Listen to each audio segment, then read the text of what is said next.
Hello, class. I hope you guys had a great weekend. We are beginning a brand new chapter in math, which is super exciting because it is our last chapter. This is chapter 12, and it's all about collecting data and recording data. Okay? Before we can even begin to talk about that, first we should probably define data because you might not know what data is. I'm going to put a definition right here. Data is a collection of facts such as numbers, words, measurements, observations, or just descriptions of things. Okay, so data is a collection of information. You still might not really get it, but once we start to look at some examples, I think you'll understand better what data really means. Okay, now we have the question that we have for this lesson right here is, what are some ways to collect and record data? So there's two different parts to this question that we're going to be talking about today. The first part is, what are some ways to collect data, right? And then the second thing that we want to know is some ways to record data. So those are two different things. The first thing is collecting data. And the way that we can collect data, the way that we're going to talk about today, is something called a survey. Survey, okay? And we'll talk about what that means in a little bit. Survey is a way that we can collect data. Now, what about a way to record data? So once you've done your survey and you've gotten all the information that you need to record it, which means how are you going to show or represent your data? We're going to talk about two different ways to do that today. The first way is called a frequency table, and the second way is called a tally chart. Okay? Two different things, but they're both ways that we can record the data that we have collected through our survey. So let's get going here. Samantha took a class survey about the types of pets that students own. 6 students have cats. 8 students have dogs. 4 students have fish. 2 students have turtles. Use this information to complete the tally chart. Use the tally chart to complete the frequency table. So first, we need to look at this blue chart here on the left, which is a tally chart. We know it's a tally chart because it says right here, tally. Okay, so first we have our title, which is pets. That tells us what the data is about, right? So if it didn't have a title, we wouldn't know what Samantha is trying to collect data about, but this title gives us that information. She's collecting data about pets, the types of pets that the students in her class own. Now we have two columns within our chart. We have the little heading right here says type of pet, and the heading right here says tally. So then they start to list on the left the types of pets, and here on this side of the column is where we are going to tally up how many they have. So let's say I'm Samantha and I go up to my first classmate, Johnny, and I say, "Hey, Johnny, do you have any pets?" And Johnny would say, "I sure do. I have a cat and a fish." So she would put a tally under cat and under fish, right? Then she would keep going and she would say, "Hey, Troy, do you have any pets?" And he would say, "I sure do. I have a turtle." And then she would go up to the next one and she would say, "Hey, Mariah, do you have any pets?" And Mariah would say, "No." So she wouldn't tally anything, right? And she'd keep going and she'd go up to Fred and she would say, "Hey, Fred, do you got any pets?" And he would say, "I have 2 dogs, a cat, and a turtle." She'd say, "Wow, that must be crazy." She'd keep going, right? She'd go up to her next friend and she'd say, "Hey, you got any pets?" And they'd say, "I have 3 fish." So she would add 3.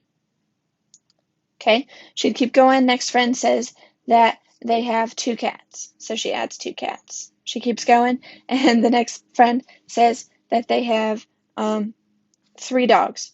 So watch. 1, 2. Now I'm sure you've learned this before, but when we're doing tallies, When we get to our fifth tally, we strike it through like that. This shows 5. So it's a really easy way to just look at this and know that now there's 5 dogs listed. Okay, and then when we start again, we're going to keep starting a new tally. Okay, so what's next? Sorry, this one got kind of, yikes. Okay, then they keep going, and they say, hey, hey, Bianca, you got any pets? And Bianca would say, I do. I have 2 cats. So we would strike it through right there. Since we already had 4 tallies, we strike it through with the 5th tally mark, and then we add another one right here. Okay, we keep going, and our last 2 classmates together have 3 dogs. So I go like this, 1, 2, and 3, and I think that's it. Okay, so when we get to this point, we now check. Obviously, they tell us 6 students have cats, so I ended up with 6 cats right here. 8 dogs, that's correct. 4 fish, that's correct. And 2 turtles, that's correct. Okay, so that's a tally chart is what you would want to use as you're collecting the data, because that's how you can keep track as you go, and you can add more and it doesn't matter. Whereas this frequency table on the right, this green table right here, this is going to be a little bit different. This is how we're going to summarize our data. So we take the data that we tallied up during our survey, and we're just going to summarize it by adding up everything that we found. So we found out that there were 6 cats. So all I'm going to do is write a 6. Super simple. 2 turtles, I'm going to write a 2. See? Dogs, there were 8. I'm going to write 8. Fish, 4. And that's all that a frequency table is. It's really just summarizing what you found when you were tallying. Okay? So 2 different ways to represent data. For the next problem, you can follow along in your book. This problem is example 1. It's on page 691. So you can pause this and open up your book. Okay, Mr. Alvarez surveyed his scout troop. He asked each of his scouts, what is your favorite camping activity? The results are shown. Organize the data, complete the table. So here they show the data. He had 3 different choices that they could choose from: swimming, hiking, and fishing. And underneath each one, he wrote their name if they chose that was their favorite. So for instance, Eric said, my favorite activity is swimming. So he wrote down Eric, and he wrote down Hunter. Right, Hunter? It's your favorite? Okay, so he wrote down each of the boys who said their favorite activity was swimming. The boys whose favorite activity was hiking were written down here, and the boys whose favorite activity was fishing were written right here. Okay, so one way that we can organize the data is by using tallies, like we just said. So here we just counted how many students preferred swimming. 1, 2, 3, 4. 5 students preferred swimming. So they tallied up 5. And when we got to that 5th tally, we strike it through. Okay. Then we count how many liked hiking. 1, 2, 3, 4 students liked hiking. So we have 4 tally marks. And finally, 3 students or 3 scouts liked fishing. So we have 3 tally marks next to fishing. Another way to represent this data is by using a frequency table. So this is like what I said. We're going to summarize what we found with our tallies. We're going to summarize it by putting it into a frequency table. So they already wrote 5 here for us, but which activity was that? Which activity is the one that said 5 boys liked the best?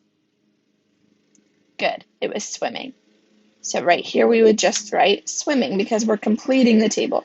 If they have a table like this that's incomplete, they probably are going to most of the time want you to complete it. Okay, I'm just going to write swim. Next, hiking. The missing data is how many boys preferred hiking. We can look up here at this list of the chalkboard, or we can look in our tally chart, and we'll find both times that 4 boys prefer hiking and 3 boys prefer fishing. So that's how we fill that out right there. So one thing we need to do is we need to summarize what we found. It's one thing to just have a bunch of numbers, but those numbers mean something. And in this instance, what we figure out, the reason for doing the survey, right, is probably to figure out what's the most popular activity. And we just found out that the most popular activity was swimming. Good. The most popular activity was swimming. So if they want you to write a sentence to display your data, just say that. Just say, more scouts enjoy swimming compared to the other activities.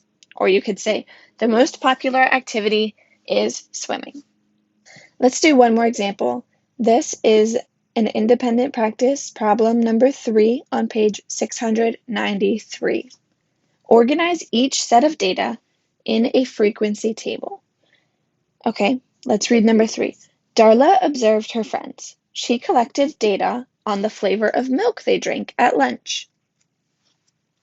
So this is where she wrote down each person's type of milk. This is just her way of collecting the data. Okay, so she would go up to the first person and say, what flavor of milk are you drinking? And they would say chocolate. And then she would go up to the next person and they said, just white milk. And then the next person said, just white milk. And then the next person said strawberry, and so on and so forth. So these are each person telling her what type of milk they were drinking. So we need to summarize that data in this frequency table, okay? So I'm going to get out my pencil. The first thing I'm going to do is I'm just going to start with chocolate because that's the first one in my table over here. So I'm going to just count up how many chocolates there were. 1, 2, 3, 4, 5. Notice how I crossed them out. That's just so that I don't get mixed up and forget about one or, count them wrong. It really helps to just cross them out as you go. So what I'm going to do is I'm going to write in the chart the first flavor of milk, chocolate. And then remember, this is a frequency table, meaning all we're going to do is write the number. So we counted there were 5. That's all you have to do. So let's now do white milk. Okay, I'm going to cross them out as I go. 1, 2, 3, 4. Yep, just 4. So here I'm going to just write white milk and the number 4. 4 students drank white milk at lunch. Finally, we have to count the strawberry milk. 1, 2, 3, 4, 5, 6.